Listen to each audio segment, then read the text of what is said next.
वंदे मातरम या गीतास आज 150 वर्ष पूर्ण झाली। या निमित्ताने जिल्हाधिकारी कार्यालय तसेच कोकण रेल्वेच्या सर्व कार्यालये आणि स्थानकात वंदे मातरमचे सामूहिक गायन करण्यात आले।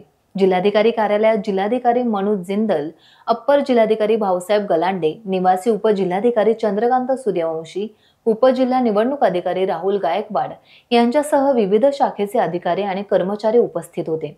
तसेच कोकण रेल्वे मार्गावरील सर्व स्थानकांमध्ये वंदे मातरमचे समूह गायन करण्यात आले। कोकण रेल्वेच्या रत्नागिरी विभागीय कार्यालयात विभागीय व्यवस्थापक शैलेश बापट आणि अन्य अधिकारी आणि कर्मचारी यांच्या उपस्थितीत कार्यक्रम पूर्ण झाला। रेल्वे स्थानकामध्ये उपस्थित असलेले प्रवासी यांनीही उपक्रमात उत्साहाने सहभाग घेतला।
टाइम्स डिजिटलला लाईक करा, शेअर करा, सबस्क्राइब करा आणि बेल आयकॉन दाबायला विसरू नका। Times digital.